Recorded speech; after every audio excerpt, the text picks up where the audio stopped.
Ah, yes, minimalism.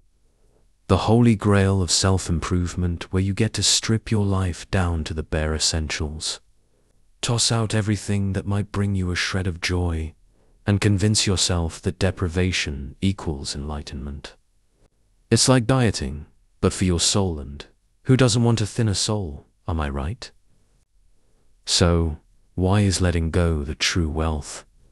Because clearly, the more you have, the poorer you are. Stuff equals stress, and who needs stuff when you can fill your life with the profound emptiness of nothing?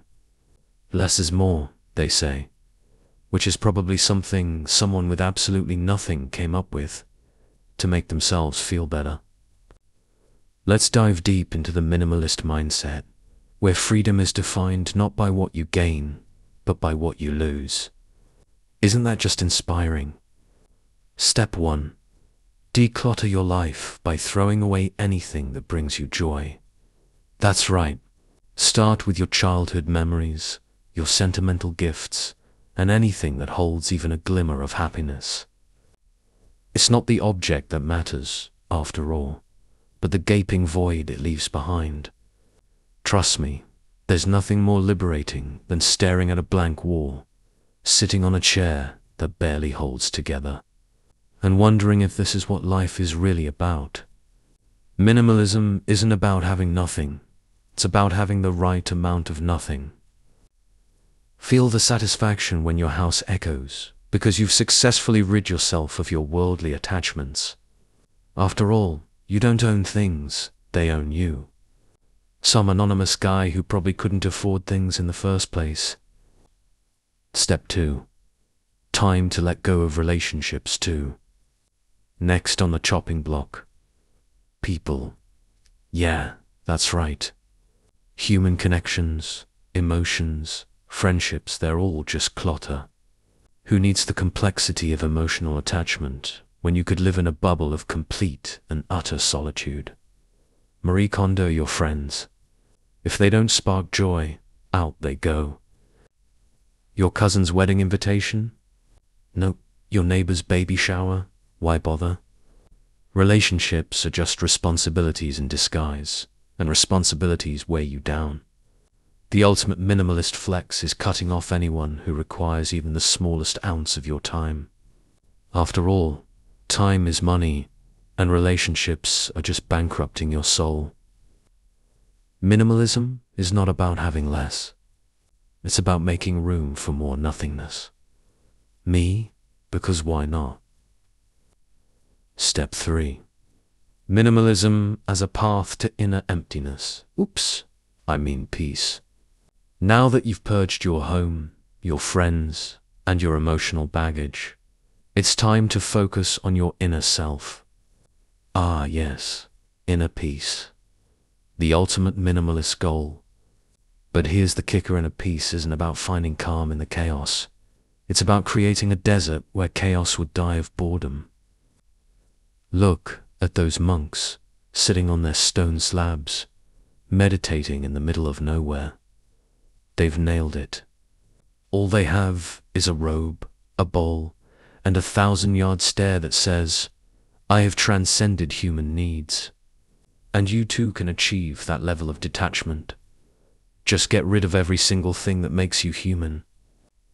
Because let's be real, happiness is overrated. Let go of joy, and you'll have so much more room for existential dread. Random minimalist philosopher who probably regretted it but couldn't say so because of their vow of silence. Step 4. Live in the now, because there's nothing else left. Minimalists love to preach about living in the moment. The only problem, when you've thrown away everything, there's not much left in the now to enjoy. But that's where the true wealth lies, doesn't it? Living in a constant state of wanting nothing because you have nothing. People say, let go of the past, don't worry about the future, and live in the present. But when the present is just you, your bare walls, and your decimated social circle, the present becomes less living and more existing. Congratulations. You're now free from the distractions of life, and your reward is a lifetime supply of nothing. Isn't it peaceful? Of course it is. There's nothing left to disrupt you. No emotions, no relationships, no clutter, just you, the wind. And that one spoon you didn't throw away because you still need to eat. Step 5. The real wealth of minimalism is poverty, just rebranded. At the end of the day, minimalism is like poverty, but with better marketing. The wealthy who embrace minimalism are essentially just cosplaying as poor people, living with less, while still enjoying the privilege of knowing they could always buy more. It's like a game where you win by convincing yourself that lack is luxury. Spoiler, it's not. But don't worry, minimalism will teach you to let go of those pesky desires, like owning a home, having a stable job, or even eating out. Because real wealth isn't in possessions, it's in the ability to delude yourself into thinking that a life of deprivation is somehow aspirational. As the minimalist mantra goes, you can't be disappointed if you have no expectations. Wise words from someone who has clearly given up on everything. Step 6. Achieve Nirvana by reaching the peak of letting go. Finally, after you've let go of everything, you'll ascend to a higher plane of existence, one where your soul floats aimlessly in a void of pure nothingness. Nirvana is within reach, and all you have to do is stop caring about, well, anything. No stress, no clutter, no relationships, just you and the overwhelming realization that life has become a dull, joyless echo chamber of your own making. But hey, at least you're a minimalist. Remember, true wealth comes from letting go of everything that ever made life interesting. A minimalist who clearly misunderstood what wealth is. So, there you have it. Why letting go is the true wealth.